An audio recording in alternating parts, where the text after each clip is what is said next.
దేవునికి వందనాలు, స్తోత్రం కలిగినగాక. ఆమేన్.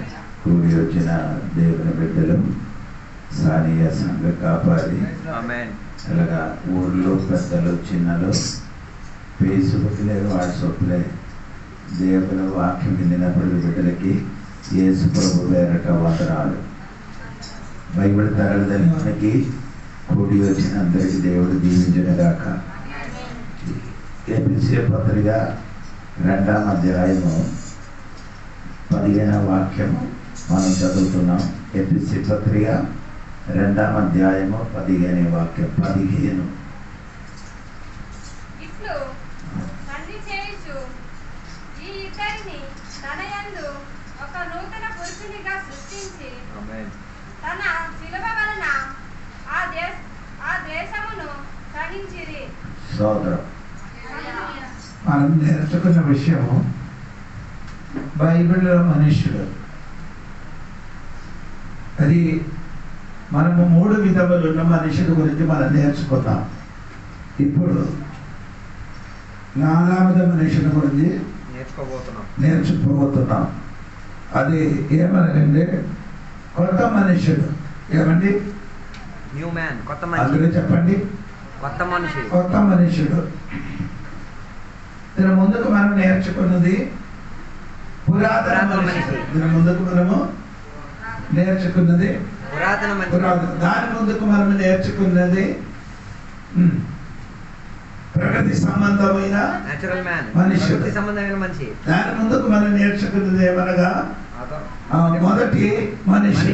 First man. ఇప్పుడు నేను చెప్పిన మాట ఒకటి మొదటి మనుషుడు, 2 ప్రకృతి సంబంధమైన మనుషుడు, 3 పురాతన మనుషుడు, 4 కొత్త మనిషి. కొత్త మనుషుడు. దాని గురించే మనం ఇక్కడ ఈ రోజు చదివిందండి. ఇంకా ఒక వాక్యం కూడా చదవాలి. ఎఫెసీ పత్రిక 4వ అధ్యాయము 22, 23 వాక్యం కూడా చదివితే కొంచెం కూడా మనకు అర్థమవుతుంది. కావున మునుపటి ప్రవర్తన విషయంలోనైతే మోసకరమైన దురాశ వలన చెడిపోవు మీ ప్రాచీన స్వభావమును వదులుకొని మీ చిత్త వృత్తి యందు నూతన పరచబడిన వారై నీతియు యథార్థమైన భక్తి గల వారై దేవుని పోలికగా సృష్టింపబడిన నవీన స్వభావమును ధరించుకొనవలెను. నవీన స్వభావం అనే చెప్పినది కొత్త మనిషినండి. అదే తెలుగులో నవీన స్వభావం అనే రాయబడి ఉంది, ఇంగ్లీష్ రాయబడి న్యూ సెల్ఫ్, కొత్త మనుష్యుడు. ఓకే, అప్పుడు మన 2 వాక్యం చదివేది. ఎఫెసీ పత్రిక 2వ అధ్యాయం 5వ వాక్యములు, ఎఫెసీ పత్రిక 4వ అధ్యాయము 22, 23. ఈ 2 వాక్యములు 2 విధ మనుషులు రాయండి. 2 విధం అంటే కొత్త మనుషులు, కానీ దానికి 2 భాగం ఉంది. అలా నేను చెప్పినది మర్చిపోలేదు. 2 భాగం ఉంది. మొదటి భాగం ఏమనగా ఇక్కడ ఎఫెసీ పత్రిక 2వ అధ్యాయము 15వ వాక్యములో చదివినప్పుడు కొత్త మనుషులని రాయబడి కాదు, వ్యక్తి కాదు, అదొక వ్యక్తి కాదు. మళ్ళా ఏంటి, అదొక గుంపులు. ఏమండి? అదొక గుంపు. అదే వ్యక్తి కాదు, అదొక గుంపు. నేను చెప్పిన మాట సరిగా విన్నాను. ఎఫెసీ పత్రిక 2వ అధ్యాయములో 15వ వాక్యంలో రాయబడిన ఆ కొత్త మనుషులంటే ఒక గుంపు. ఎఫెసీ పత్రిక 4వ అధ్యాయము 22, 23లో రాయబడినది ఒక వ్యక్తి. హలో, నేను చెప్పిన అర్థమైందా? లేదు. ఎఫెసీ పత్రిక 2వ అధ్యాయం 15 వాక్యములు ఒక గుంపు. గుంపు అంటే అర్థమైందా? 10 మంది కూడేది గుంపు. అదే 10 మంది కూడి వచ్చినదే ఒక గుంపు. ఇది ఎఫెసీ పత్రిక 4వ అధ్యాయము 22, 23, 24 రాయబడిన ఒక వ్యక్తి. ఒకే మనిషి, ఒకే ఒక మనిషి. అర్థమైందా? ఒక మనిషి. అప్పుడు ఈ ఎఫెసీ పత్రిక 2వ అధ్యాయము 15వ వాక్యములో రాయబడిన నవీన స్వభావమైన మనుషుడు ఎవరంటే సంఘవది. అర్థమైందా? నవీన అధ్యాయము 15వ వాక్యములో రాయబడిన ఆ గుంపు ఏమనగా నవీన స్వభావం చెందిన సంఘము సంఘం బిడ్డలు. ఎఫెసీ పత్రిక 4వ అధ్యాయములో రాయబడినంటే ఒక వ్యక్తి గురించి రాయబడి ఉంది. ఒక వ్యక్తి ఏమండి కొత్త మనుషులుగా మారాలి. ఒక వ్యక్తి కొత్త మనిషిగా మారాలి. అదే నేను ఇప్పుడు చెప్పని చదివిన వాక్యంలోనికి వస్తామనండి. దేవునికి స్తోత్రం కలిగేది కాక. ఇక్కడ మీరు ఎఫెసీ పత్రిక 2వ అధ్యాయము 14వ వాక్యం నుండి కిందకి చదవండి. 2వ అధ్యాయము 14వ వాక్యం నుండి చదవండి.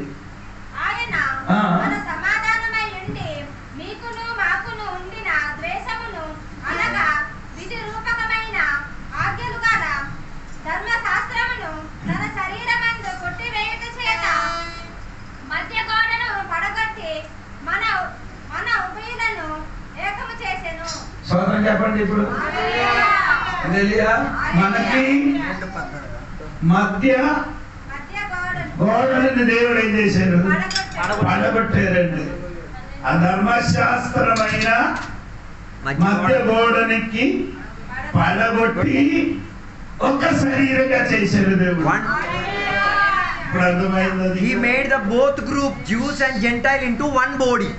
ఒకే శరీరమని రాయబడింది. రెండు గుంపులను ఒకే శరీరంగా మార్చారు. అంటే 2 గుంపులు ఉంది అక్కడ. యూదుల గుంపు, అది తర్వాత కరెక్ట్ గా చెప్తానండి. ఆ 2 గుంపులకి దేవుడు ఏం చేశారు? పడగొట్టి అది ఒక శరీరంగా మార్చారు. 2 శరీరంగా ఉన్న వాడికి ఏం చేశారు? ఏక శరీరంగా మార్చారు. ఒక శరీరంగా చేసిన నవీన స్వభావం కలిగిన మనుషుడు. స్తోత్రం. ఆమేన్. సరిగా వింటే మాత్రం మీకు అర్థం అవుతుంది, లేకపోతే నేను చెప్పినది మీకు ఏమో అర్థం అవుతుంది. స్తోత్రం కలిగిన. హల్లెలూయా. ఇక్కడ రాయబడినమంటే దేవునికి స్తోత్రం. చూడండి 17వ వాక్యం చూడండి. 17వ వాక్యం 2:17.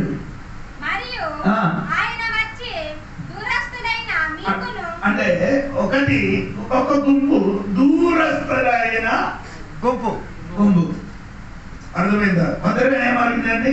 దూరస్థులుగానే ఉన్నారు. ఇది అన్యులకి చెప్పిన మాట. యేసయ్యకి ఎరగలేదు, దేవుడు అంటే తెలియలేదు. అటువంటి వాడికి ఇప్పుడు పౌలు గారు చెప్పుతున్నారు ఏమన్నా దూరస్థులు అంటే దేవుడితో వారికి సంబంధం లేని వాడు.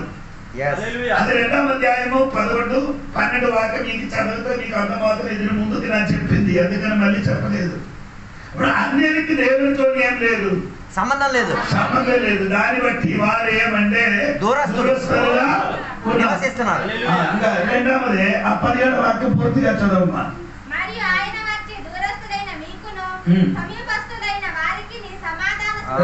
సమీపస్థులైన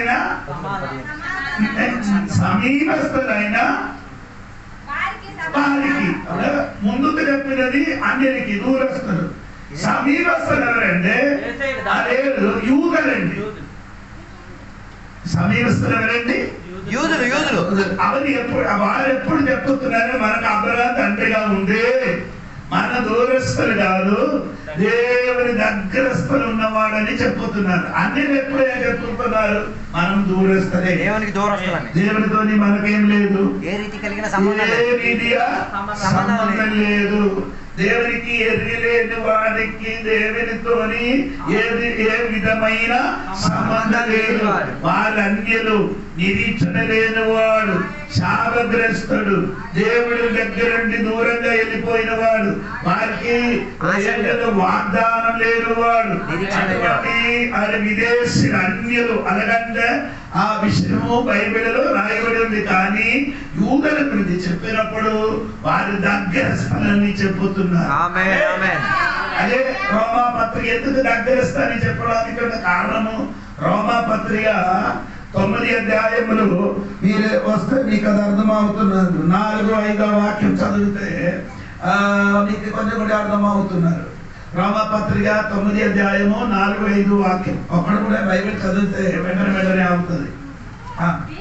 మీరు పురుషుడు మీరు ఇశ్రాయేలు దత్తత్వ పుత్రత్వం ఉన్నవాడు, మహిమ ఉన్నవాడు, నిబంధన ఉన్నవాడు, ధర్మశాస్త్రం ఉన్నవాడు,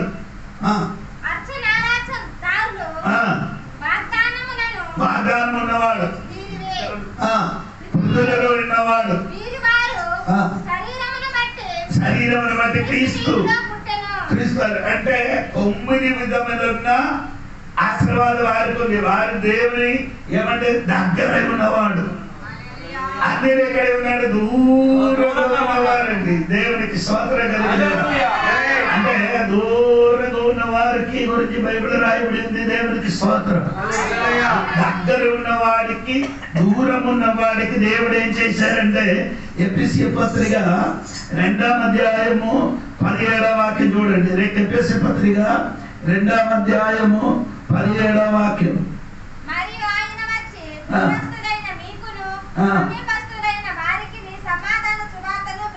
అంటే వారి రెండింటికి కలపడానికి ఏ ప్రకటించారు? సువార్త ప్రకటించారు.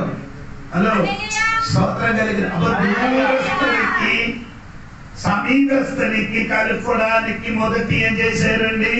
సువార్త ప్రకటించారు. సువార్త వేరే వేరే ఏదైనా ప్రకటిస్తే మనిషికి విడదీసుకున్నారు, మనిషికి వేర్పరచుతున్నారు. సువార్త వేర్పరచినది కాదు. సువార్త ఏమనగంటే అందరికి కలిపినదే సువార్త. దూరస్తులైన మనిషికి సమీపస్తులైన మనిషికి కలవడానికి సువార్త ప్రకటించాలి.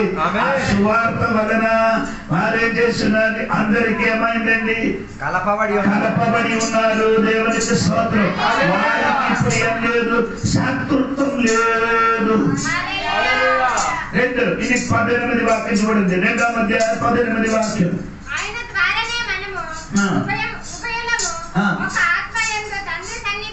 ఒక్క ఆత్మయందు దేవునికి స్తోత్రం చెప్పండి. ఒక ఆత్మయందు ఒక శరీరం అలా ఉంది కదా.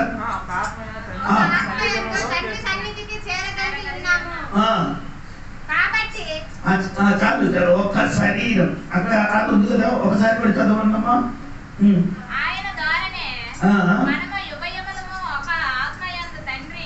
ఆ పదం మర్చిపోయారు. ఆయన ద్వారానే ఉభయం అంటే ఇద్దరికి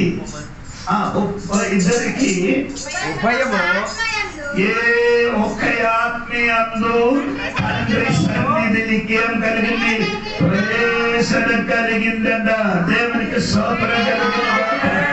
ఒక్క ఆత్మ వలన ఉభయములకి ఏం చేశారు? తండ్రి దగ్గరికి ప్రవేశం కలిగింది. దేవునికి స్తోత్రం. అక్కడ రాయబడిందంటే దేవునికి స్తోత్రం కలిగి ఏక శరీరంలోనికి విశ్వాసములు అంటే విభిన్న అవయవాలు ఉన్నవాడు, విభిన్న విధములున్న అవయవాలు ఉన్నవాడు ఒక్క శరీరంగా మారింది.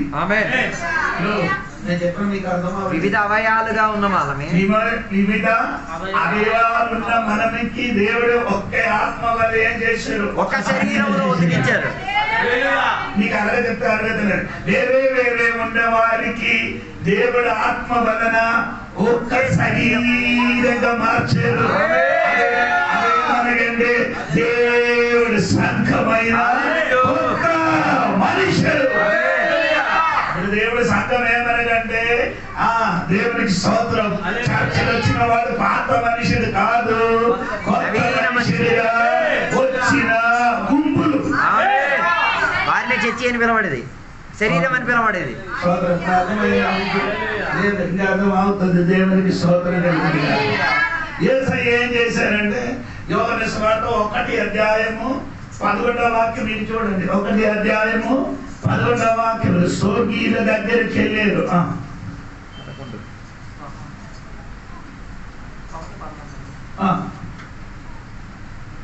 He came to that which he was his own, and those who were his own did not receive and welcome him.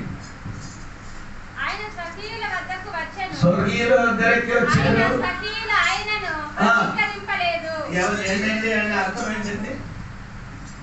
ఆయన ఎవరి దగ్గరికి వచ్చారు? స్వకీయుల దగ్గరికి. స్వకీయులు అంటే తన సొంత వారు. తెలుగులో ఇంకా అష్ట తెలుగులే రాయబడిన కాబట్టి మీకు అర్థం. స్వర్గీయులు అంటే రక్త సంబంధులు. రక్త సంబంధుల వారి దగ్గరికి వచ్చారు. అలాగే ఈ కాలంలో రక్త సంబంధుల దగ్గరికి వచ్చేప్పుడు ఆడే మమ్మల్ని ఏం చేస్తుంది? దూరం వెలివేసి దూరపరిచేస్తున్నారు. ఏ సై కనుక చేస్తూ ఉంటే మనకి చేస్తుంటే భయపడక్కర్లేదు. ఏ సైకి స్వర్గీయులు ఏం చేయాలి? సొంత కుటుంబస్తులు ఏం చేశారు? విడిచిపెట్టారంటే ఈ కాలంలో ఉన్న మనం కూడా సొంత వారికి ఏం చేస్తున్నారు? మనం దుఃఖపడకూడదండి. ఏ సైకి చేసిన వాడు మనం కూడా చేస్తుంది. అందుకని స్తోత్రం చెప్పాలి. దేవునికి స్తోత్రం కలిగి. అప్పుడు నేను చెప్తున్న మాట మీరు సరిగా వినాలి. దేవునికి స్తోత్రం. ఇక్కడ మనసులో ఉంచిన విషయం ఏమైనా దూరస్తులు దగ్గరికి దూరస్తులకి దేవుడితో సంబంధం లేదు. సొంత వారి దగ్గరికి వెళ్ళినప్పుడు వారే చేశారు, ఏసైకి దూరం చేశారు. అన్యులు మనమందరూ రక్షణ అందరూ ముందుకు మనమందరూ ఎవరు? అన్యులుగా ఉన్నవారు. మనం ఎవరు? యూదులు కాదు. యూదులు అయిన వాడు మాత్రమే సమీపస్తారు. బాకి మిగిలిన వాడందరూ ఎవరు? దూరస్తులు. అప్పుడు మనమందరూ దూరస్తులు. అప్పుడు మనకి దేవుడితో సంబంధం లేదు. కానీ దాని సమీపస్తుల దగ్గరికి ఏసైపోయి వారు ఏసైకి ఏం చేసి దూరం చేశారు. వారి రక్త సంబంధాల దగ్గరికి వెళ్ళేసారు. రక్త సంబంధాల వారికి అంటే ఈ రెండు గుంపులకి దేవుడు ఏం చేశాడు? ఒక ఆత్మ ద్వారా ఒక అవయవంగా మార్చాడు. దేవుడి సంఘం ఒక్క శరీరం. శరీరం అంటే సంఘం. సంఘం అంటే ఏంటి? గుంపు అంట. గుంపు అంటే ఏది? సంఘం. ఏది? ఏ సంఘం? ఇదా సంఘం. ఇది ఇల్లు. అక్కడ ఉన్నది అదే సంఘమా? అది ఇల్లే. అందరూ అనుకుని అదే సంఘం ఉన్నది. అది ఉంటేనే ఇది సంఘం కాదు, అది సంఘం కాదు. ఇది కాదు సంఘం, అది కాదు. వినేది ఇదే సంఘం. మనమే. నీవే సంఘం. మనమే సంఘం. అందరూ అనుకున్నారే అదే సంఘం ఇదే సంఘం అని. అది కాదండి. ఇది రెండు. అది ఇల్లే, ఇది ఇల్లే. అది ఇల్లు, ఇదే ఇల్లు. ఇది సంఘం ఎవరు? మనమే. అవునా లేదా? సందేహం కొన్నారు. మొదటి 3:16 వాక్యం చూడండి. మీరు దేవుని 3:16 మీరు దేవుని ఆలయం మంది ఉన్నారు. 3:16 12 వాక్యం మీరు దేవునికి మీరండి. మీరు అంటే ఎవరు? మనము దేవునికి ఏమంటే ఆలయం. అనుకున్నారు ఇదే ఆలయం అంట. ఇది ఆలయం కాదు, ఇది ఇల్లు. చర్చ్ అండి. ఇది చర్చ్ కాదు. చర్చ్ మనమే అండి. ఇది ఎందుకు? ఇది కట్టారు మనం కూడి రావడానికి. మనమందరూ ఇది లేకపోతే చెట్టు కింద కూడి వచ్చి ఆరాధన చేస్తే అది దేవుడు అక్కడ దిగి వస్తుంది. చర్చ అవసరం లేదు. అది చేసిన ఇంటిలు కాదా ప్రార్థన? ఇంటిలు కాదు, అడవిలు కాదు, చెట్టు కింద ప్రార్థనే. గుహల కింద కూడా చేయవచ్చు. నువ్వు ఆలయం అయితే, నీ ఆలయం అయితే ఎక్కడైనా కూడవచ్చు. నీ ఆలయం కాకపోతే సమాధి దగ్గరికి వెళ్ళి ఆలయం కాదు మరి. ఇంటిని ప్రార్థన చేయొచ్చా? ఇంటిలో ఆరాధన ఇంటిలో ప్రార్థన చేయకుండా అడవిలో చేస్తున్నారు. ఇంటికాడ చేయడానికి దమ్ము లేనాడు, అడవి కాడ ఏం చేస్తాడు? మీరు అక్కడ చేస్తున్నారు ఇంటిలో. వాళ్ళు కూడా చేసినక్కడ ఇంటిలో. ఇల్లే, అది ఇల్లే. అక్కడ ఉన్నది కూడా ఇల్లే. చర్చ మనమే అండి. మనం చర్చి అయితేనే ఎక్కడైనా ఆరాధన చేయగలిగేది. అందరూ అంటున్నారంటే పెద్ద పెద్ద మండపాలు, గోపురాలు కట్టిన చర్చీలకు కట్టితే అది చర్చ్ అండి. చర్చ్ అది చర్చ్ కాదు, అది ఇల్లేది. ఇల్లు చెప్పొద్దంటే నీకు అర్థమైంది. మనుషులు హస్త నిర్మితమైన మందిరములు నివసించలేదు. అపోస్తల గారి 17:24 చదవండి. అపోస్తల గారి 27వ అధ్యాయం, అపోస్తల గారి 17:24 వాక్యం. 15 17:24. కొందరు నా యొద్ద నుండి వెళ్ళి తమ బోధ చేత 17వ అధ్యాయం 24వ వాక్యం. అపోస్తల గారి జగత్తును అందరి సమస్తమును నిర్మించిన దేవుడు తానే ఆకాశమునకు భూమికిని ప్రభువై ఉన్నందున హస్తకృతములైన ఆలయములలో నివసింపడు. ఎక్కడ నివసించను? హస్తకృతమైన. ఆయన అర్థం హస్తకృతం అంటే చేతి ద్వారా హస్త నిర్మితమైన అండి.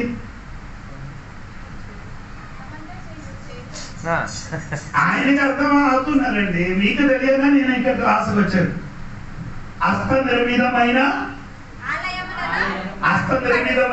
అంటే హస్తం అంటే చెయ్యితోని కట్టబడిన ఆలయములో దేవుడు నివసించను.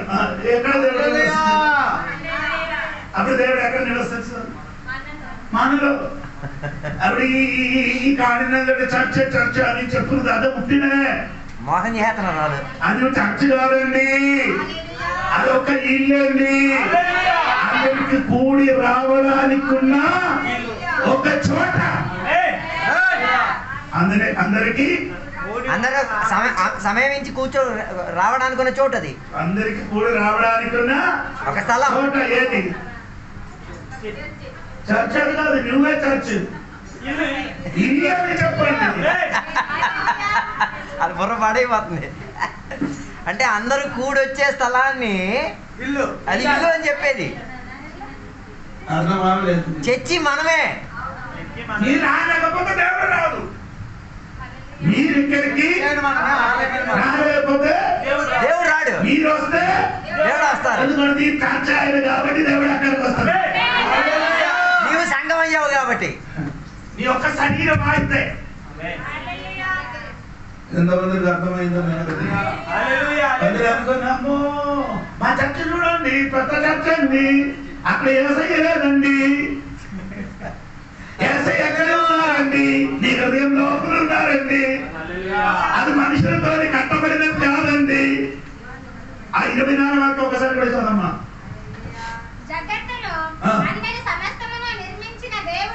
జగత్తులో అందరిని సృష్టించిన దేవుడు. ఆకాశమునికి భూమికి ప్రభు అయినందున ఆకాశమునికి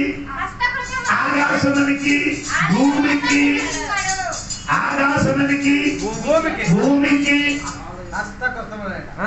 ఆకాశం ప్రభు ఆయన.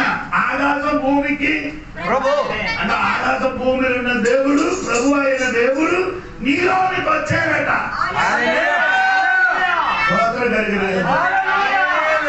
ఇంటిలో ప్రార్థన చేసినా నో ప్రాబ్లం, చెట్టు కింద ప్రార్థన చేసే నో ప్రాబ్లం, డొంకలో అడవిలో ఎక్కడ చేసినా ప్రాబ్లం లేదు. వెళ్ళి ప్రార్థన చేసే నో ప్రాబ్లం, సమాధి దగ్గరికి వెళ్ళి చేసిన ప్రాబ్లం చేసే నో ప్రాబ్లం. కానీ ఇదివల్ల ఇల్లు కట్టి అక్కడే ప్రార్థన చేసిన అది కూడా బాగుంది. అంతే, కాస్త సదుపాయం ఎక్కువైంది అంతే. ఆ చర్చ కాదు. అది రావట్లేదు. అది నెత్తి మీద ఇది చచ్చి అందులో చర్చకి వచ్చినప్పుడు భయంకర భక్తి. ఏది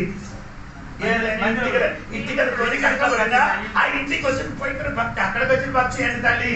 ఆ మందుశాలకి వెళ్తే చూడాలి ఆ మనిషిని. నీ జీవితం సరి అయిన భక్తిగా జీవించు. నీలోని దేవుడు నివసించుచున్నాడు, నీలోని నాలోనే దేవుడు నివసించుచున్నారు. ఆకాశం భూమి సృష్టించిన ఆ దేవుడికి నివసించడానికి ఒక ఆలయం నువ్వే. నేనేం చెప్పిన మాట, జీవన్ లేని దేవునికి నివసించడానికి జీవన్ లేని ఆలయం కావాలి. జీవన్ లేని దేవునికి నివసించడానికి ఏం కావాలా? జీవన్ లేని ఆలయం కావాలి. జీవన్ ఉన్న దేవుడు నివసించడానికి ఏం కావాలి? బాగా వినండి జీవం లేని దేవునికి నివసించడానికి జీవం లేని ఒక ఆలయం కావాలి. అవి జీవం ఉన్న దేవుడికి నివసించడానికి ఒక ఆలయం, జీవం ఉన్న ఆలయం కావాలి. జీవం లేని దేవుడికి జీవం లేని ఆలయం కావాలి. జీవం ఉన్న దేవుడికి జీవం ఉన్న ఆలయం కావాలి. బుర్రకెక్కాలండి కదా. జీవం ఉన్న దేవుడికి నివసించడానికి జీవం లేని జీవన్ ఉన్న దేవుడికి నివసించడానికి జీవన్ ఉండే ఒక ఆలయం కావాలి. అది నువ్వు నేనే జీవన్ ఉన్నది. జీవన్ లేని దేవుడికి నివసించిన పెద్ద ఖర్చు కట్టి ఇవ్వండి. జీవం లేని దేవుడు కదా, ఎక్కడైనా నివసిస్తాడు. అలా దేవుడు లేదు కదా, ఎలగలేదు వాళ్ళకి. జీవం లేని దేవుడికి నువ్వు ఎన్ని గోపురాలు కట్టేసి ఉంచినా అక్కడ జీవం లేని దేవుడే లేనప్పుడు నువ్వు అది కట్టించిన దాంట్లో జీవం ఉన్న దేవుడు ఎలాగ ఉంటాడు? దేవుడు నివసించినది జీవన్ కలిగిన దేవుడికి నివసించడానికి జీవం కలిగిన ఆలయం కావాలి. మనమే కదా జీవం ఉన్నవాళ్ళమే. మనమే జీవనం ఉన్నవాడు. నీకు కొందరు ఖర్చు ఉన్నవాడు అయిందే నేనేం చేయాలి? ఆ చచ్చిన వాడికి బ్రతికించారు దేవుడు, ఒక శరీరంగా చేశారు. ఆమేన్. దూరస్తులు సమీపస్తులు దేవుడు ఏం చేశారు? ఒకే శరీరంలో బాడీ ఆఫ్ ద క్రైస్ట్. యేసయ్య శరీరం. నువ్వు నీకు అర్థం అవ్వలేదు. ఒక శరీరం అంటే సంఘం. సంఘం ఏమంటే నువ్వు నేను. మీరు మనమను వేరే వేరే తల ఉంది, కాలు ఉంది, చెయ్యి ఉంది, కానీ దేవుడి దృష్టిలో ఒక్క బాడీ, ఒక్క శరీరం.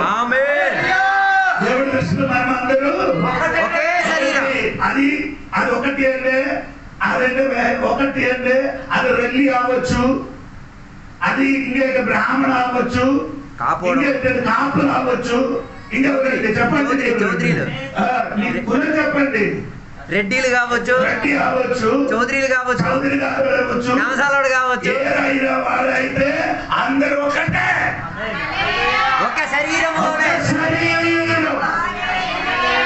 మరి కులం అడ్డం రాదు దేవుడు నీలో ఉంటే. అందుకని ఈ రెంటికి దేవుడు ఏం చేయాలి? పడగొట్టేది. దూరస్తులైన వారికి దగ్గర ఎఫెసీ పత్రిక 2:14 వాక్యం చూడండి. ఇప్పుడు ముందుకు చదవేరు మీరు.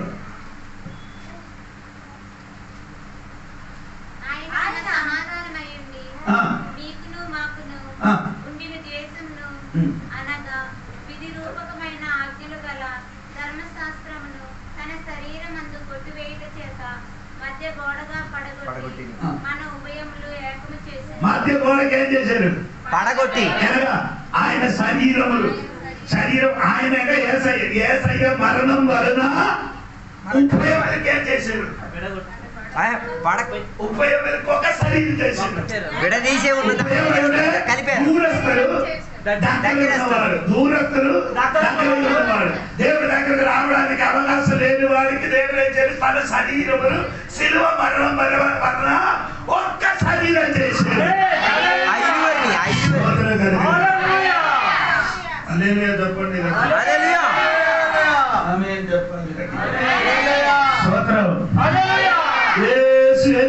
పడగొట్టారండి. ఆ దూరస్తులకు దగ్గరస్తులకు ఒక గోడ ఉండేది, అది పడగొట్టేసి వీళ్ళిద్దరు కలిపేశారు. అది ధర్మశాస్త్రమైన గోడ. ధర్మశాస్త్రమైన గోడ మనకి ఎలాగ పిలిచిన కుక్క అని పిలుస్తుంది. అన్యులం మనం కాబట్టి అన్యులకి ఎలాగ పిలుస్తున్న కుక్క, అన్యులకి ఎలాగ పిలుస్తున్నారు? కుక్క అని. కుక్కకి మార్చి యేసయ్య మరణం వలన కుక్క అని పిలవబడిన దేవుని బిడ్డలకి దేవుడు కుమారుడు అని పిలుస్తున్నారు.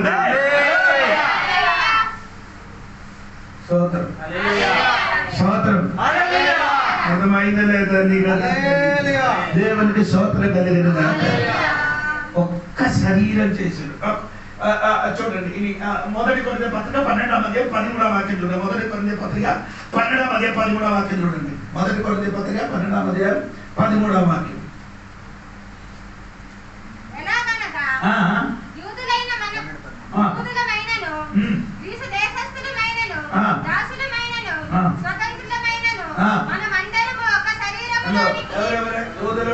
యూదులైనను గ్రీసు దేశం, గ్రీస్ గ్రీస్ అంటే అన్నిటికీ చెప్పిన పదం అండి గ్రీస్.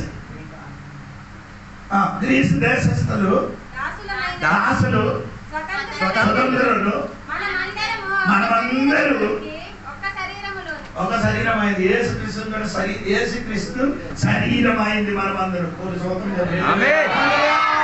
అలా సంఘం శరీరం అని చెప్పినది కొంచెం కూడా తెలియాలంటే మీరు ఎఫెసీ పత్రిక 1:23 వాక్యం కూడా చదవండి. 23 వాక్యం చూడండి. ఓకే, ఎఫెసీ పత్రిక 1:23. ఆ సంఘం ఆయన శరీరం. సంఘం అని చెప్పినది ఏమండి? చర్చ్ అని చెప్పినది దేవుని శరీరం. ఏంటంటే సంఘం అని చెప్పినది దేవుని శరీరం. ఎవరు? మనమందరూ యేసయ్య శరీరం. తల యేసయ్య, బోడి ఎవరిది? శరీరం మనమే. కొందరు చెయ్య, కొందరు కాదు, కొందరు ఒక్కొక్క అవయవాలు. మనము ఒకే శరీరం. దేవునికి స్తోత్రం. దేవుడు చర్చ్ సంఘం అని చెప్పినది యేసయ్య శరీరం. యేసయ్య శరీరం. అందరూ చెప్పండి, సంఘం యేసయ్య శరీరం అని. సంఘం యేసయ్య శరీరం. ఏనేలో వచ్చి ఏడుది నొక్కుతున్నాను వస్తే ఏమవుతుంది? చచ్చిపోవడం, నొప్పి వస్తుంది. తర్వాత చచ్చిపోతారు.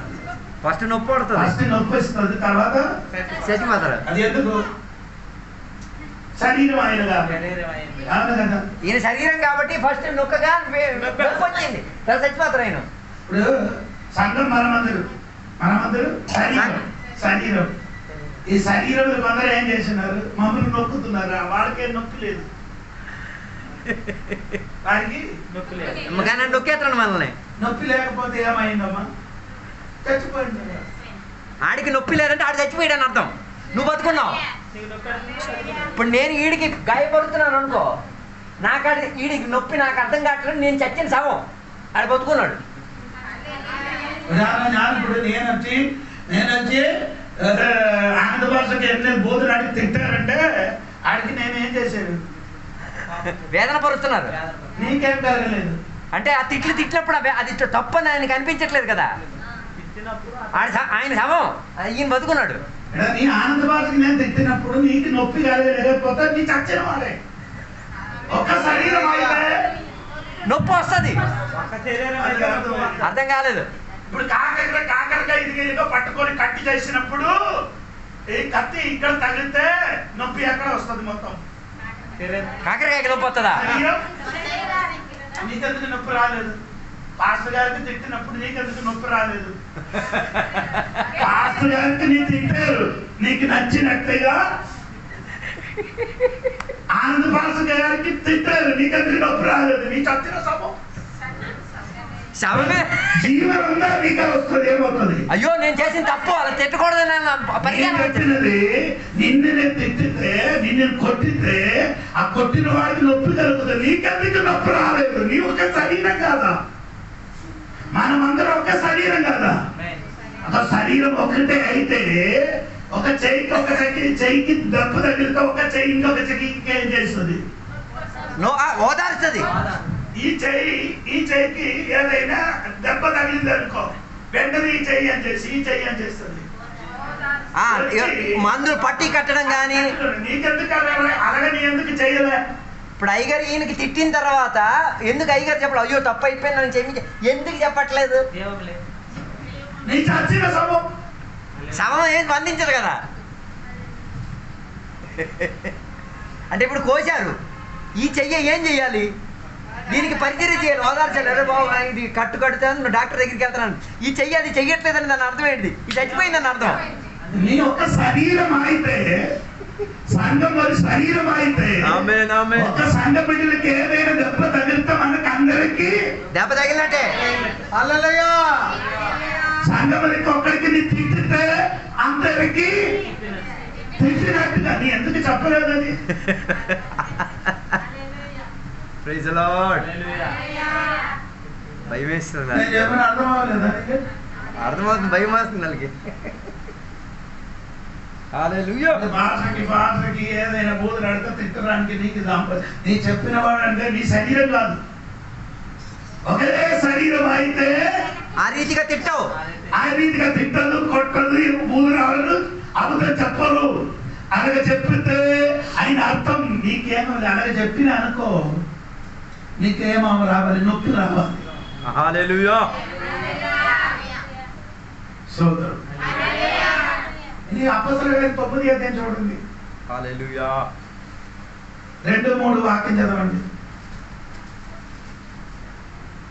ఈ మార్గమందు ఆ, పురుషులనైనను ఆ. స్త్రీలనైనను కనుగొనిన ఎడల ఆ. వారిని బంధించి ఉమ్. యెరూషలేమునకు తీసుకొని వచ్చుటకు ఉమ్. దమస్కులోని సమాజము వారికి పత్రికలు ఇమ్మని అడిగెను. ఆ. అతడు ప్రయాణం చేయుచు దమస్కు దగ్గర వచ్చినప్పుడు అకస్మాత్తుగా ఆకాశం నుండి ఒక వెలుగు అతని చుట్టూ ప్రకాశించెను. ఆ. అప్పుడు అతడు నేల మీద పడి, సౌలు సౌలు, నీవేళ నన్ను హింసించుచున్నావు? ఎవరికి హింసించారు? దేవుడు అడిగి, సౌలా సౌలా నీవేళ నువ్వు నన్ను ఎలా హింసించావు? ఎవరికి? సౌలు యేసయ్యకి హింసించాడా? ఎవరికి? మరి యేసయ్య ఎందుకు అలా అడిగారు? సౌలా సౌలా నువ్వు ఎలా నన్ను ఎవరికి హింసించావు? హింసించారు? ఈయన ఎవరికి హింసించారు? ఆ, సంఘానికి హింసించినది ఎవరికి చేసినట్టుగా యేసయ్యకి చేసినట్లా? అర్థం అవ్వలేదు. ఆ ప్రశ్న స్త్రీలు పురుషునికి పిలుచుకొని తీసుకొని జైలు పడేశాడు, కొట్టి జైలు పడేశాడు. పడేసినప్పుడు దేవుడు సౌలా సౌలా నువ్వెలా నన్ను హింసిస్తున్నావు? ఎందుకు నన్ను హింసిస్తున్నావు.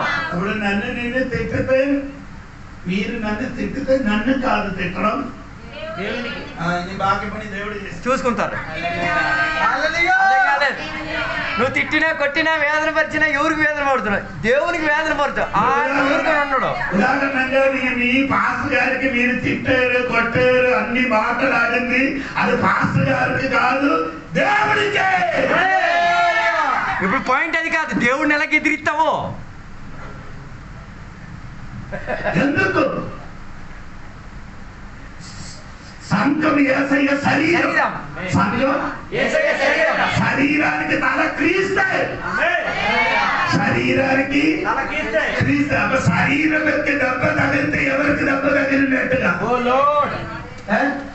శరీరానికి శరీరానికి దెబ్బ తగిలితే ఎవరికి దెబ్బ తగిలినట్టుగా ఉంది? తలకి.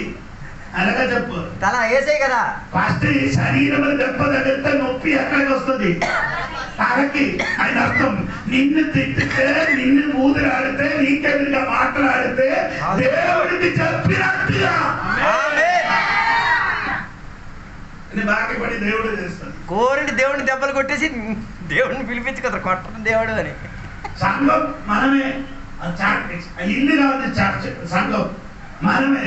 మనం సంఘం అయితే యేసయ్య శరీరం. ఆమేన్. ఈ శరీరానికి ఎవరైనా ఎదురుగా మాట్లాడి ఎదురుగా ప్రవర్తిస్తే దేవునికి విరోధంగా ప్రవర్తించినట్టుగా. ఆమేన్. స్తోత్రం. స్తోత్రం. స్తోత్రం. గట్టిగా స్తోత్రం చెప్పండి. నీ మనసు మందితే నీకు మంచిది, లేకపోతే నీ పని పోయింది మొత్తం. దేవునికి ఎదిరిస్తున్నావు కాబట్టి.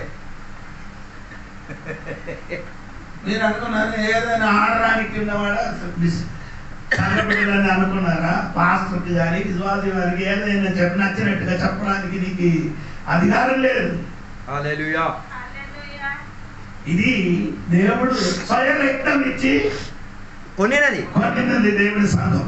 హల్లెలూయా. దాన్ని బట్టి ఈ సంఘం దేవుడి శరీరమే. ఆమేన్. అందుకని ఈ ఒక విషయం బాగా తెలుసుకో తల్లి. స్తోత్రం. హల్లెలూయా. స్తోత్రం కలిగిన. అందుకని శరీరము దేవుడి సంఘంగా ఉంది సోదరం. అందుకే దేవుడు ఎప్పుడు ఈ శరీరమే నివసించుచున్నారు. ఆమేన్. స్తోత్రం కలిగిన. అది అర్థం తెలుసుకొని జీవిస్తే బాగుంటాం. దేవుని దగ్గర దెబ్బలు కాయకుండా ఉంటావు. స్తోత్రం. దేవునికి విరోధంగా పని చేసిన వాడికి దేవునికి కంటే దేవుని బిడ్డలకి ఎదురుగా ప్రవర్తించిన వాడికి ఏం చేశారంటే దేవుడు ఎత్తారు చెక్కలో మంచి చోటు. అలా పౌలు గారికి మెడ కోసి చంపారు. నీరో చక్రవర్తి పౌలు గారికి ఏం చేశారు? పేక కోసి చంపేశారు. పేక కోసి ఏ నెల మేక కోసి చంపారు? ఆ నెలే నీరో చక్రవర్తి అని చెప్పి సొంత మెడ కోసి చచ్చింది. ఏ నీరో పాస్టర్ గారి తలకాయ కోసాడు అదే నెలలోనే ఆయన సొంత పేకను కోసుకున్నాడు. దేవుడు శిక్షించేది ఇలాగే. దేవుని శరీరాన్ని గాయపరిచాడు అనుకో, దేవుడు గాయపరిచేది ఇలా కాదు. మెడకోసారు ఆ నెలే నీరో చక్రవర్తి సొంతం ఏం చేశారు? పేక కోసుకున్నాడు. ఇది పౌలుకి వేరొకడు వచ్చి మెడకోసారు. ఆయన సొంతం ఏం చేసేది? దాని శిక్ష. దేవుడు ఈయన పని. ఈయన పాస్టర్ గారు పేక కోసేసరికి ఈడే కోసుకోవాల్సిన పరిస్థితి వచ్చింది. అపొస్తలుల 12వ అధ్యాయంలో యాకోబుకి ఏం చేశారు? హేరోదాలు చంపించారు, మెడ కోసి చంపించారు. 12వ అధ్యాయం 12వ వాక్యం కిందకి వచ్చినప్పుడు హేరోదాలకి దేవుడు ఏం చేశారు? దేవదూతలు వచ్చి ఒక్క ముత్తగా చచ్చిపోయాడు. చచ్చిపోడు ఒక్క ముద్దినప్పుడు పురుగులు అయిపోయాడు. చదువు మొదటి వాక్యం చదువు. 12 మొదటి వాక్యం చదువు. దాదాపు అదే కాలమందు రాజైన హేరోదు సంఘపు వారిలో కొందరిని బాధపెట్టుటకు బలాత్కారముగా పట్టుకొని యోహాను సహోదరుడైన యాకోబును ఖడ్గముతో చంపించెను. అవును కదా అమ్మ తల్లి. 12వ అధ్యాయంలో 12వ వాక్యం చూడండి. అపోస్తలుల కార్యం 12:12. ఇట్లు ఆలోచించుకొని అతడు మారు పేరు గల యోహాను తల్లి అయిన 11 పేతురుకు అలాగే కాదమ్మా. అంటే అది 20 వాక్యం నుండి చదవండి. 20 వాక్యం నుండి 12వ 20, 21, 22. మీదను సీదోనీయుల మీదను అతనికి అత్యగ్రహము కలిగినందున వారేక మనసుతో రాజు వద్దకు వచ్చి అంతఃపురమునకు పై విచారణ కర్తయ్యకు రాస్తును తమ పక్షముగా చేసుకొని సమాధాన పడవలనని వేడుకొనిరి. ఎందుకనగా రాజు యొక్క దేశము నుండి వారి దేశమునకు గ్రాసము వచ్చుచుండెను. 21. నియమింపబడిన దినమందు హేరోదు రాజవస్త్రములు ధరించుకొని న్యాయపీఠము మీద కూర్చుండి వారి ఎదుట ఉపన్యాసము చేయగా జనులు ఇది దైవ స్వరమే కాని మానవ స్వరము కాదని కేకలు వేసిరి. అతడు దేవుని మహిమ పరచబడినందున వెంటనే ప్రభువు దూత అతని మొత్తును కనుక పురుగును పడి ప్రాణము విడిచెను. దేవుని దూత వచ్చి ఆయన ఇలా ముట్టారు. యాకోబుకి కొందరికి చంపారు. సంఘ బిడ్డలకి హేరోదు పశ్చాత్తాపపడలేదు. ఆయన చేయలేదు. విశ్వాసం తిరిగి ఏం చేయలేదు. హేరోదావు గారికి ఏం చేయలేదు. కానీ దేవుడు చేశాడు. హల్లెలూయా. దేవతలు దిగి వచ్చి ఒక్క ముత్తారు. ముద్దినప్పుడు ఏమొచ్చారు? పురుగులు విడిచి తెచ్చాడు. నీ శరీరంలో పురుగులు ఉందా లేదా? ముద్దిన వెంటనే అవి బయటికి వచ్చి నేను చంపేశారట. మర్యాదగా జీవిస్తే సరే సంఘానికి సంఘం అంటే ఈ చర్చ కాదు. సంఘ బిడ్డలకి ఎదురుగా నీ ప్రవర్తించిన ఏడలా నిన్ను దేవుడు కొడుతుంది. నీ సొంత శరీరంలో పురుగులు నిన్ను చంపేస్తాయి. సంఘం ఎందుకంటే దేవుని శరీరం ఆయన కాబట్టి ఈ శరీరంలో నీ చెప్పినప్పుడు నిన్ను తిట్టి నిన్ను రకరకాల మాటలు పెట్టి బాధపట్టినప్పుడు ఈ మనసు వేదన పడినప్పుడు ఆ వేదన మొత్తం ఎవరికి తగిలింది? తల ఎవరైనా క్రీస్తుకి కలిగింది. క్రీస్తుకి కలిగింది కాబట్టి ఈ రోజు కానీ ఎల్లుండి కానీ ఖచ్చితంగా దేవుడు నిన్ను కొడుతుంది. అది తప్పకుండా జరుగుతుంది. మార మనసు పొందితే మంచిది. మార మనసు పొందితే అది ఎవరికి తిట్టారో ఎవరికి వేదన పెట్టారో వాళ్ళ దగ్గరికి వెళ్ళి క్షమాపణ అడిగితే మంచిది. లేకపోతే పోయింది తల్లి. వినాశగారే విపరీత బుద్ధి. చెప్పండి తెలుగు కాదు. వినాశగారే విధినీర బుద్ధి. నశించడానికి టైం ఆవినప్పుడు అలాగంటే బుద్ధి లేని పనులే పని చేస్తుంది. దేవునికి సోదరు నాశనానికి నడిచినప్పుడు నన్ను కొట్టడానికి ఒకడు వచ్చాడు. కొట్టారు కానీ తగలే. ఒక్క వారం లోపల ఎవరు కొట్టడానికి వచ్చాడో ఏదో చెయ్యితోని కొట్టడానికి వచ్చింది. ఆ చెయ్యి తన పెద్ద కొడుకు నరికేది. ఈ చెయ్యితో పట్టడానికి వచ్చిన ఆ చెయ్యి పెద్ద కొడుకు ఏం చేశాడు? కత్తి తీసి నరికేసాడు. కత్తితో నరికిన తర్వాత ఇప్పుడు నన్ను చూస్తే దేవుని కుమారుడా ప్రైజ్లోడు చెప్తుంది ఇలా ఒంటి చేత్తా మరో చెయ్యి లేదు. కొడుకు కోసేసాడు. అయ్యారు సంఘానికి ఎదిరించిన వాడు దేవునికి ఎదిరించినట్టుగా. సంఘం అంటే మనల్ని ఇప్పుడు ఇక్కడ కూడి వచ్చిన నీకు ఎదిరించి ఎవరైనా ప్రవర్తన చేసిన ఉంటే నీ నో ప్రాబ్లం, సైలెంట్ గా వచ్చు. నీ సైలెంట్ గా ఉంటే దేవుడు వైలెంట్ అవుతుంది. పొడుగు వీడి చస్తాడా, పేక కోసి చస్తాడా, ఎలా సత్తా చూద్దులే. సోదరం సోదరం నన్ను కొట్టడానికి వచ్చిన వాడు ఏం చేశారు? ఇప్పుడు పాస్టర్ అయిపోయింది, దాన్ని బట్టి ఆడ బ్రతికింది. సో ఒకడు నన్ను కొట్టడానికి వచ్చినాడు, ఏమైంది? ఇప్పుడు పాస్టర్ అయిపోయాడు. పాస్టర్ అయింది, లేకపోతే పోయింది. పురుగు శరీరం సంఘం దేవుని, అది కొత్త మనుషులు. ఆ కొత్త మనుషులు నేను చెప్పినది దేవుని శరీరం.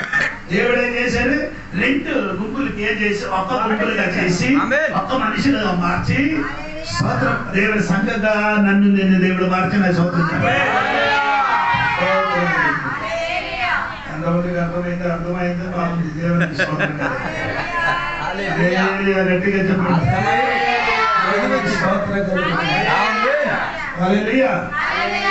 అందుకని ఇప్పుడు మనకేం కలుగుతామో సమాధానం కలిగింది. ఇప్పుడు ఏం లేదు, శత్రుత్వం లేదు మనకి ఇప్పుడు ఏం లేదు, శత్రు మనోభావం లేదు, పగలేదు. ఇప్పుడు పగబెట్టుకొని కొందరు తిరుగుతున్నారు. సవాలే విని అది వచ్చింది, ఎప్పుడో వచ్చింది. చచ్చిన సామవాడు కంపు వాసన కొట్టేస్తుంది.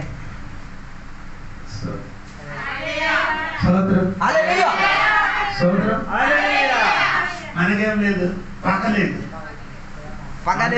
మనకు దగ్గర తిట్టండి. అందుకని నీకు ఏదైనా సమస్య వచ్చినా పరిగెట్టి వస్తాను. ఎందుకంటే తెలుసా, మీరు అనుకున్నారు నేనే గెలిచారని. నీకు ఎలా వల్ల తండ్రి నీ జీవితం పోయి, నీ ప్రాణానికి ఉన్న చావు నువ్వే తెచ్చుకుంటున్నావు. హల్లెలూయా. నేను ఇయ్యడానికి ఎందుకు వస్తున్నారు? యేసయ్య ప్రేమ సమాధానం అనుకున్న కాబట్టి. నీకు అన్నీ ఉంది, ఇంటికి సమాధానం ఉందా? లేదు. ఎందుకు? జీవితం మార్చుకో. ఆమేన్. జీవితం చక్కపరచు. హల్లెలూయా. చక్కపరిస్తే మంచిది, సమాధానం కలిగి ఉంటాం. పగలేదు మనకి. దేవుడు పడబట్టాడు. ఆ శత్రుత దేవుడు ఏం చేశారు? శరీరం పగలబట్టి మనకు ఒక్కటిగా తీర్చాడు దేవుడు. అందుకని దేవుడికి స్తోత్రం కలిగింది. అది తీర్చడం మాత్రం కాదు, దేవుడు చేసిన పని ఏంటమ్మా? చదవండి. ఎఫెసీ పత్రిక 2వ అధ్యాయము 18 వాక్యం.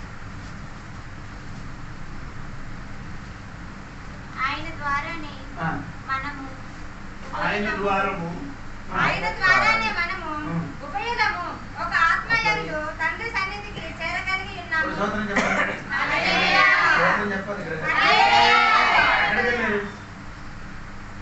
ఎక్కడికి వెళ్ళారు ఇప్పుడు మనమందరూ? తండ్రి సన్నిధికి. We both have a direct way to approach in one spirit to the Father. అంటే తండ్రి దగ్గరికి మనకి ఏం కలిగిందండి?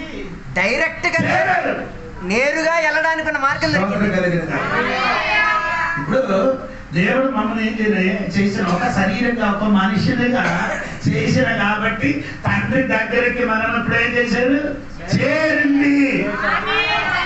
18 వాటి పూర్తిగా కదమ్మా. ఆయన ద్వారానే మనము ఉపయోగము ఒక ఆత్మయందు తండ్రి సన్నిధికి చేరగలిగి ఉన్నాము. కాబట్టి అమ్మా ఆయన అందు అని చెప్పినది ఎవరు? ఆయన అందు అని చెప్పింది యేసయ్య. అలాగే చదువు, యేసయ్య అందు.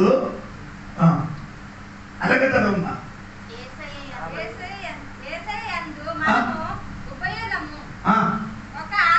ఒకే ఆత్మ అంటే పరిశుద్ధాత్మ. అప్పుడు అక్కడ ప్రవేశన మనకి ఎవరిచ్చారు? ముగ్గురు ఇచ్చారు. ముగ్గురు ఉన్నారు కదా. ఆయన యందు అన్నప్పుడు యేసుక్రీస్తు, ఆత్మ అన్నప్పుడు పరిశుద్ధాత్మ. ఓకే, ఒక తండ్రి కూడా ఉన్నాడు కదా, ముగ్గురు సమావేశం కనబడలే. స్తోత్రం. ఈ ముగ్గురు కలిసి మీరే ఎక్కడికి వెళ్ళింది? ఇప్పుడు ప్రవేశం దొరుకుతా చేరింది. వాళ్ళు ముగ్గురు తండ్రి కుమారుడు పరిశుద్ధాత్మ దేవుడు వలన మనం ఏం చేసేది? చేరింది. తండ్రి దగ్గరికి చేరాం, యేసయ్య దగ్గరికి చేరాం, పరిశుద్ధాత్మలోకి చేరాం. స్తోత్రం చెప్పండి. హల్లెలూయా చెప్పండి గట్టిగా. ఒకటి తండ్రి దగ్గరికి చేరింది, క్రీస్తు దగ్గరికి చేరింది, పరిశుద్ధాత్మ దేవుడి దగ్గరికి చేసిన క్రియ వలన మనం దేవుడి దగ్గరికి చేరాం. అది ముగ్గురు క్రియే మనల్ని దేవుని దగ్గరికి చేర్చింది. తండ్రి పాత్ర తండ్రి చేశారు, కుమారుని పాత్ర కుమారు చేశారు, పరిశుద్ధాత్మ పాత్ర పరిశుద్ధాత్మ చేశారు. తండ్రి ఏం చేశారు? మమ్మల్ని ప్రేమించారు. యేసయ్య మన కొరకు ఏం చేశారు? సిలువలో ప్రాణం ఇచ్చారు. పరిశుద్ధాత్మ దేవుడు ఏం చేశారు? అందరికీ కలిపారు. ఆమేన్. అర్థమైందా? తండ్రి మమ్మల్ని ప్రేమించారు కాబట్టి తన కుమారునికి పంపించారు. యేసుక్రీస్తుని పంపించారు. మమ్మల్ని ఏం చేయాలి? మన కొరకు మరణించడానికి. ఓకే, ఆ మరణించిన వలన పరిశుద్ధాత్మ దేవుడు మనకేం చేశారు? కలిపేశారు. ఎక్కడికి? తండ్రి దగ్గరికి. ఎవరు? స్తోత్రం చెప్పాలి. అలాగే ఒక్క శరీరం, అలాగే ఒక్క శరీరం. హల్లెలూయా. దేవునికి స్తోత్రం కలుగును. ఆమేన్. ఎంతమందికి అర్థమైందని నాకు తెలియదు. దేవునికి స్తోత్రం కలుగును. హల్లెలూయా. హల్లెలూయా చెప్పండి గట్టిగా. ఆమేన్. ఆ 18 వాక్యం ఒకసారి కూడా చదువుతుంది.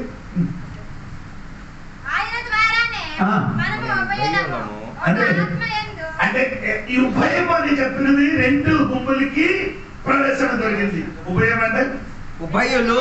ఉభయం అంటే అన్యులు మనము యూదులకి ఎక్కడికి జరిగింది? యేసయ్య దగ్గరికి ప్రవేశం జరిగింది. అమ్మో దేవుని స్తోత్రం. యూదులకి అన్యులకు యూదులకి దేవుడి సన్నిధికి ఏం జరిగింది? ప్రవేశం దొరికింది. అంటే చేరడానికి కృప దొరికింది. దేవుడికి స్తోత్రం కలిగింది. వేరొక రీతిగా అయితే దూరస్తులు సమీపస్తులు, దూరస్తులు సమీపస్తులు అందరి ఎక్కడికి దేవుడి సన్నిధికి ప్రవేశము జరిగింది. ఆమేన్ చెప్పండి. ఎలాగ ప్రవేశం జరిగింది? ఎబ్రీ పత్రిక 10 అధ్యాయము 20 వాక్యం చూడండి. ఎబ్రీ పత్రిక 10 అధ్యాయము 20 వాక్యం.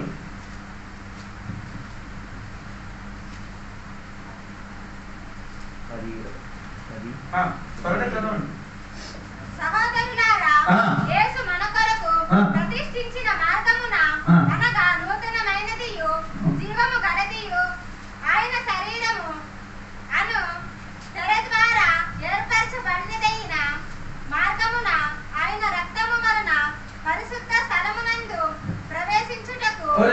ఎలాగ ప్రవేశం దొరికిందండి? ఎలాగ ప్రవేశం దొరికింది? రక్తం వలన. ఎలాగ చెప్పండి, ఎవరు స్తోత్రం చెప్పాలి. ఎలాగ ప్రవేశం దొరికిందండి? రక్తం వలన. ఎవరి రక్తం? యేసయ్య రక్తం. యేసయ్య రక్తం. అక్కడ ఏం చేశారు? పరిశుద్ధ స్థలములో ఏం చేశారు? మనల్ని రక్తం అక్కడ చేయలేడు. 9 అధ్యాయం ఎబ్రీ పత్రిక 9:21 వాక్యం కూడా చూడండి. ఎబ్రీ పత్రిక 9:21. అదే విధముగా గుడారము మీదను సేవ పాత్రలన్నిటిని మీదను రక్తమును ప్రోక్షించెను. మరియు ఆ రక్తం ఏం చేశారు? ప్రోక్షించారు. ఎక్కడ? పరలోకములు తండ్రి దగ్గరే యేసయ్య రక్తం ఏం చేశారు? పోషించిన కాబట్టి నీ అక్కడికి ప్రవేశం ఉంది. ఎక్కడికి? దేవుడు తండ్రి దగ్గరికి. ఎందుకు అక్కడ ప్రవేశం? అక్కడ రక్తం ఉంది. ఎవరి రక్తం? యేసయ్య రక్తం. ఆ రక్తం అక్కడ లేకపోతే నీకేం దొరకదు. స్తోత్రం. స్తోత్రం. స్తోత్రం. దేవుడు శరీరమైన సంఘానికి అక్కడ ప్రవేశించడానికన్నా అవకాశం దొరికింది. ఎలాగా అంటే యేసయ్య రక్తం మన కొరకు అక్కడే చేశారు, కార్చబడింది, చిలకరించారు, పోషించారు. ఆ పోషించిన వలన మనకి తండ్రి దగ్గరికి ప్రవేశం దొరికింది. హల్లెలూయా హల్లెలూయా హల్లెలూయా చెప్పలేదండి. హల్లెలూయా స్తోత్రం. ఇప్పుడు నేను చెప్తున్నాను సంఘం. ఆమేన్ ఆమేన్ నేను ఆమేన్. వచ్చిన వారం వచ్చినప్పుడు ఆ కొత్త మనిషిని ఎవరని నేను చెప్తానండి. ఇప్పుడు కొత్త మనిషిని ఎవరంటే సంఘం ఏంటి? హల్లెలూయా. స్తోత్రం. ఆ కొత్త మనుషులుగా సంఘములు తయారు చేయడానికి సంఘం ఏమంటే రెండుగా మారింది. ఒకటి దూరస్తులు, రెండు సమీపస్తులు. ఇది రెండు ఉపయోగానికి దేవుడు ఏం చేశాడు? యేసయ్య మరణం వలన ఒకటి చేశాడు. అది ఆయన శరీరమైన సంఘం. స్తోత్రం. మనమందరం ఒక శరీరంగా ఉంది. యేసయ్య శరీరం. ఆమేన్ ఆమేన్ ఆమేన్. హల్లెలూయా స్తోత్రం. ఆమేన్. దేవుడి శరీరం. ఆమేన్. దేవుని శరీరం అంటే అది వేరొకటి ఉంది. ఆదివారం చర్చలు వచ్చినప్పుడు ఏం చేస్తున్నారు? నల్ల కార్యక్రమం తింటున్నారు కదా, రొట్టి బల్లారాధన తింటున్నారు కదా. తింటున్నారా? ఆ రొట్టి యేసయ్య శరీరం. శరీరం కాదు, శరీరానికి జ్ఞాపకం. రొట్టి తెచ్చి వచ్చినది శరీరం అయితే అదైతే ఎక్కడికి తెచ్చి వచ్చారో అది అక్కడ మొత్తం శరీరం కాదు. రొట్టి దేవుని శరీరం అయితే అయితే ఆ రొట్టిని ఎక్కడి నుంచి తీసుకొని వస్తున్నారు? ఇంటిని చేస్తే ఇంటిని చేయడం మొత్తం రొట్టి ఏమైంది? యేసయ్య శరీరం అయిపోయింది కదా. ఒకవేళ రొట్టి మీరు చెప్పినట్టుగా యేసయ్య శరీరం అయితే ఆ రొట్టి నువ్వు ఇంటికాడ తయారు చేసావు అనుకో, నువ్వు ఒకటి తెచ్చి 4 ఇంటికాడ పెట్టాడు, ఆ రొట్టి కూడా యేసయ్య శరీరం అయిపోద్ది కదా. ఇంకా బేకరీ నుంచి తెచ్చావు అనుకో, ఆ బేకరీలో ఉన్న రొట్టె అన్ని యేసయ్య శరీరం అయిపోద్ది కదా. ద్రాక్షారసం అయితే సోపు నుంచి తెచ్చి వచ్చిన ఆ ద్రాక్షారసం మొత్తం ఏమైంది? యేసయ్య రక్తం అయిపోద్దా? మీరు చెప్పిన అలాగే ఉంది. ఆ రొట్టి యేసయ్య శరీరానికి సాదృశ్యం. సాదృశ్యం. ఆ ద్రాక్షారసం యేసయ్య రక్తానికి యేసయ్యకి సాదృశ్యం. రక్తానికి సాదృశ్యం. ఇది నీ తిన్నప్పుడు తాగినప్పుడు జ్ఞాపకం చేయాలి. ఏంటి? ఎవరికి? యేసయ్యని జ్ఞాపకం చేసుకోవాలి. యేసయ్య శరీరము నా కొరకు సిలువలో చేశాడు. సిలువలో మరణించిన రక్తం నా కొరకు దేవుడు కార్చారు. అని జ్ఞాపకంతోని ఆ రొట్టి ద్రాక్షరసం ఏం చేయాలి? తినాలి. స్తోత్రం. హల్లెలూయా చెప్పండి. ఆమేన్. స్తోత్రం. ఆ శరీరం అది యేసయ్య శరీరం. హల్లెలూయా. అది తిన్నారంటే యేసయ్య శరీరం ఎలా తినాలి? తన తాను ఏం చేయాలి? శోధించి పరిశోధించి పరిశోధన కలిగి ఎలాగ తినాలి? తన్ను వ్యక్తిపరంగా పరిశోధించి నేను కరెక్ట్ ఉన్నానా? పోయిన వారు ఎన్ని సినిమా చూశారు? పోయిన వారు ఎందరితో గొడవ పెట్టుకున్నాను? సీరియల్ చూశారు? ఎవరితో గొడవలు పెట్టారు? కాయిని తిన్నారా? పిక్క తాగిందా? సుట్ట తాగిందా? ఒడియాలో చెప్పారు. మనల్ని మనం శోధించేటప్పుడు ఇవన్నీ ఉన్నాయనుకో, ఇదన్నీ చేసి అది నోట్లో పెట్టి మనం చెప్పకూడదు. నాకు వద్దని చెప్పి అలా. నీ అందం అర్థం కాలేదు. అయోగ్యంగా రొట్టి అన్నది ఆకాశం తినేవాడు. వాళ్ళకి అర్థం కాలేదు. అయోగ్యంగా రొట్టి ద్రాక్షరసం తిన్నడు వారు ఏమవుతున్నారు? నిద్ర. శిక్షావధికి చదవండి ఏప్రిల్ పత్రిక సారీ మొదటి కొరింథీ పత్రిక 11వ అధ్యాయము 28 నుండి చదవండి. కాబట్టి ప్రతి మనుష్యుడు తన్ను తాను పరీక్షించుకొనవలెను. మనిషిని ఏం చేయాలి? తను తాను పరీక్షించుకోవాలి. తినిన ముందు రొట్టి ఇక్కడ ఉన్నారు అని చెప్పి ఇక్కడ కూర్చొని రొట్టి చేయాలి. అప్పుడు వచ్చినప్పుడే చూసారు. ప్రతి మనిషిని ఏం చేయాలి? సినిమా చూసారా? సీరియల్ చూసారా? గొడవ ఆడిందా? సుట్ట తాగిందా? ఎవరినైనా తిట్టానా, బాధ పెట్టానా, ఇవన్నీ ఆలోచించాలి పరీక్షించి. కాబట్టి మనుషుడు తన్ను తాను పరీక్షించుకొనవలెను. అలాగు చేసి ఆ రొట్టెను తిని ఆ పాత్రలోనిది త్రాగవలెను. ప్రభువు శరీరమని వివేచింపక దీన్ని త్రాగువాడు తనకు శిక్ష విధి కలగటకే తిని సుట్ట సినిమా సీరియల్ దాన్ని చూసి తిన్న దానికి తాగే శిక్షావిధి తెచ్చుకుంటున్నాం. పాతగాడిగా అన్నారు. భయం వచ్చింది అలాగే. దానికి రానే శిక్షావిధి తెచ్చుకుంటున్నారు. చదవమ్మా. ఇందువలనే మీలో బలహీనుడు ఒకటి, రోగులు మూడవది నిద్రించండి. ఈ చచ్చిన ఇక్కడ వచ్చి కూర్చున్నారు. సుట్టాన్ని తాగేసి రొట్టి దాకరసం నిండి సత్తి సత్తి రేపటి శవం. హల్లెలూయా. అందరూ చెప్పురే తమ్ముడు. హల్లెలూయా. నీ విశ్వాసి కాదు, నీ చచ్చిన వాడే. ఇంటిలో గొడవ ఆడి మాట్లాడకుండా చర్చికి వచ్చి రొట్టి బల్లారం తిన్నా, నీ చచ్చిన వాడే. హల్లెలూయా. అది ఫస్ట్ పరీక్షించి తను అడగండి. ఇది తినిన ముందుకు ఏం చేయాలి? క్షమాపణ అడిగేసి వచ్చేవాళ్ళు. ద్రాక్షారసం తినడం ముందుకు ఏం చేయాలి? క్షమాపణ అడగాలి. అడిగి మళ్ళీ అది చేయకూడదు. మళ్ళీ క్షమాపణ అడిగి మళ్ళీ అది చేయకూడదు. ఈ రోజు క్షమాపణ అడిగా రేపు మళ్ళీ ఏం చేసి ఉంటారు. అదే పని కొనసాగిస్తారు. సోదరు లేదు. హల్లెలూయా. పరీక్షించి సోదరు గట్టిగా చూడండి చెప్పు. హల్లెలూయా. నేను మాట కూర్చున్నా. అందుకని ఈ శరీరం ఈ శరీరం సంఘమైన శరీరం యేసయ్య శరీరం ఏం చేయాలి? హల్లెలూయా. శోధింపబడండి. శోధింపబడిన తర్వాత ఏం చేయాలి? అందరూ చెప్తున్నారు, నేను షాప్కి బాగా వెళ్తున్నారండి. అమ్మ వెళ్తున్నారు. సొట్ట మాన్సారా? ఎన్ని సంవత్సరం అయితే చర్చకి వెళ్తున్నారు? కైని ఇంకేంటి ఇక్కడ బంగ్లో ఇది ఇక్కడ పెట్టేది ఏట్రా? అది జ్ఞానికిలో పెట్టేది గుడక్కదే. బొంగు బొంగు బొంగు చెప్పరు. వీడికి అలవాటు ఉంది, అందుకని వీడి చెప్పరు. అలవాటు లేని వాడు చెప్తాను పట్టకం. మనకు అలవాటు లేదు, అందుకని నేను పేరు తెలియదు. కంపెనీ పేర్లు మనకు తెలియదు. సానం తెలుసు. టెక్నికల్ గా ఫేస్లాడ్ చెప్తాడు. ఫేస్లాడ్ అది తినకపోయినా తిన్న అలవాట్లో ఫేస్లాడ్ అనేస్తాడు. అంటే నీ ఇది తింటే అనేకరు నిద్ర పొందితే చచ్చిపోయి చచ్చిన వాడు యేసయ్య రెండా రాకడ సమయంలో బూర ఊదినప్పుడు స్వరము వినిపించదు. ఇదన్నీ విడిచిపెట్టితే యేసయ్య వస్తే నీ కూడా యేసయ్య దగ్గరికి వెళ్తుంది.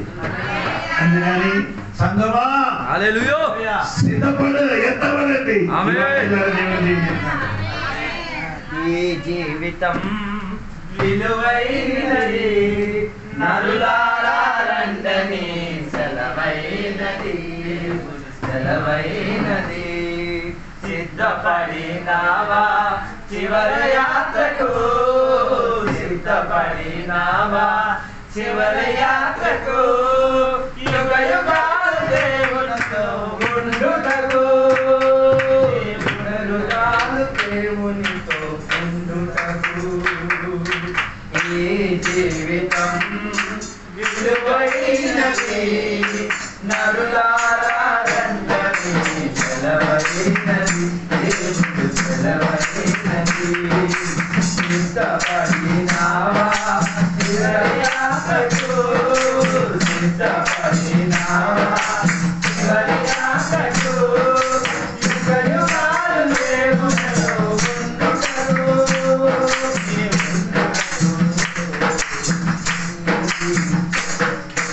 సంపాదన కోసమే పుట్టలేదు నీవు,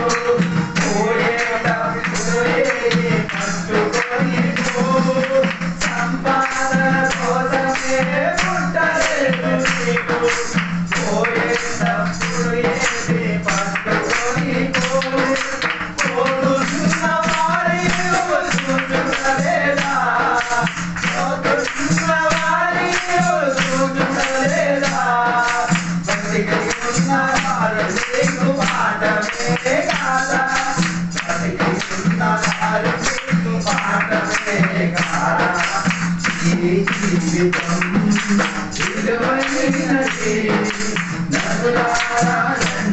చెలవైనది దేవుడు చెలవైనది సిద్ధపడినావా చివరి ఆశకు సిద్ధపడినావా చివరి ఆశకు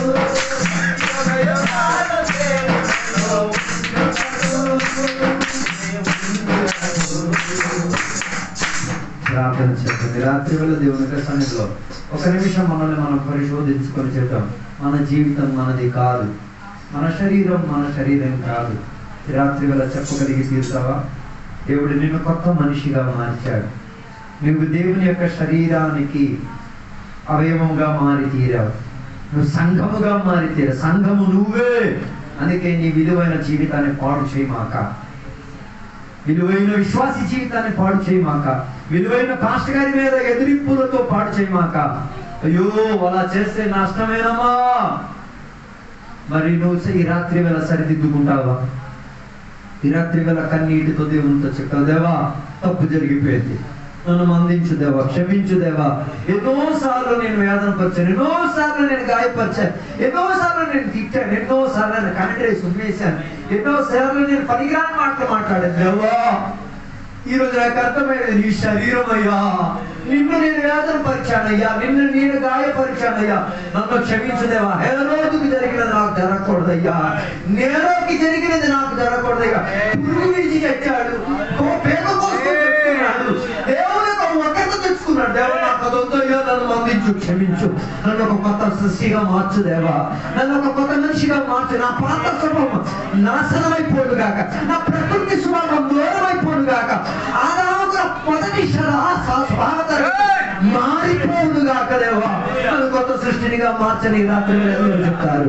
దేవా నన్ను కొత్తగా మార్చు, నేను కొత్తగా రెడీ అవ్వడానికి సిద్ధంగా ఉన్నాను, నేను కొత్త వ్యక్తిగా అవ్వాలని, క్రీస్తు శరీరముతో సంబంధి అవ్వాలనుకుంటా.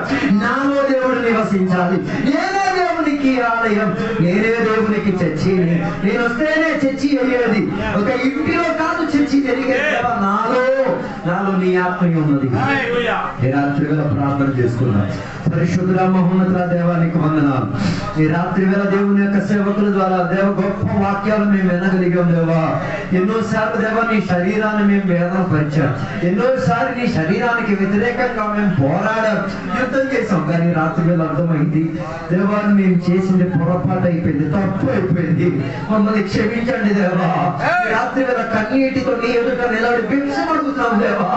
నన్ను మాత్రమే హాని చేయొద్దు దేవా, నా మీదకి ఏ దాడి తెచ్చుకోవద్దయ్యా, నా మీదకి ఏ తీర్పాకి రాకూడదయ్యా, ఏ వేదన కలిగే స్థాయికి రాకూడదయ్యా.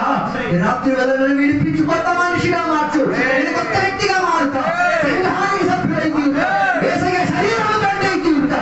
పరిశుద్ధాత్మ దేవా నన్ను కలుపుకో. యేసయ్య నా కొరకు ప్రాణం ఇచ్చావు తండ్రి దేవో, నన్ను దగ్గరికి చేర్చుకోవడానికి నాకు పిలిచి తీరావు. పరిశుద్ధాత్మ దేవుడు బలపరిచి నేను యేసయ్య దగ్గరికి తోడుకొని వచ్చి తీరి నిన్ను ఆయన సంఘంగా మార్చాడు. నీ లోపల దేవుని ఆత్మ నుంచి తీరాడు. దేవా ఇంత గొప్ప సౌభాగ్యం నాకు ఇచ్చావు కదయ్యా, దాన్ని మూలట దేవా నీ శరీరాన్ని నీ రక్తాన్ని మేము వేదన పరచకుండా, గాయపరచకుండా, నొప్పి కలిగించకుండా జీవిత తీరడానికి కొత్త మనిషిగా నన్ను మార్చేందుకు స్తోత్రం. కొత్త మనిషిగా ఇక్కడ సంఘటనలను మార్చేందుకు స్తోత్రం. ఇక్కడి నుంచి మేము కొత్త వ్యక్తిగా జీవిస్తాం. ఆ కొత్త మనిషికి కలంకం కలిగేటట్టుగా, ముడతలు కలిగేటట్టుగా, పాప చర్యలు కలగకుండా చత్తన పరిచి జాగ్రత్త వహించి తీరి శుభ్రంగా ఉంచి తీరుతానని దేవ రాత్రి నీ వాక్యం విని మేము సంఘ బిడ్డలుగా మేము అందరం చూస్తున్నాం దేవా. ఈరోజు నాతో కలిసి ప్రార్థన చేసి నిర్ణయం తీసుకున్న బిడ్డలందరూ బట్టి స్తోత్రం దేవా. వారిని దీవించండి, ఆశీర్వదించండి. వారి జీవితంలో ఏ రీతి కలిగిన కళాంకం రాకూడదు, ముడతలు రాకూడదు, ఏమీ రాకూడదు దేవా. వారి మీద ఎవరు తోడులు చేసినా, ఎన్ని అత్యాచారాలు చేసినా పల్లక చిరునవ్వుతో సమాధానం కలిగి ఉండడానికి దయచేయండి. ఈ రాత్రి వేళ విలువైన వాక్యాలతో మాతో మాట్లాడేందుకు స్తోత్రం. అలా జాగ్రత్త వహించేవారు దేవ, మమ్మల్ని పరలోకం చేరడానికి కృపావాత్సల్యం దయచేసేది.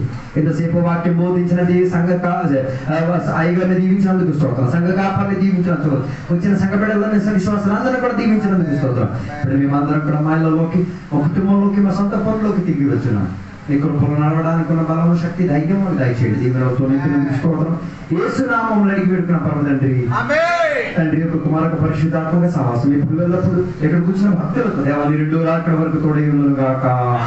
యేసు రక్తమే జయం, యేసు వాక్యమే జయం, యేసు నామమే సంపూర్ణ విజయం కలుగును గాక. గట్టి శబ్దంతో 3 సార్లు చెప్తున్నాం. హల్లెలూయా. దేవుడు మనందరికీ కొత్త మనిషిగా మార్చేందుకు స్వాగతం చెప్తాం. పాత స్వభావం పతనం వచ్చినందుకు స్వాగతం చెప్తాం. కొత్త మనిషిగా పరిగెట్టేందుకు శక్తి ఇచ్చినందుకు స్వాగతం చెప్తాం. దేవుని యొక్క శరీరంగా సంఘంగా మనల్ని చేసినందుకు స్వాగతం చెప్తాం. దేవుడు అందరినీ దీవించును గాక. ఆమేన్. అందరికీ వందనాలు.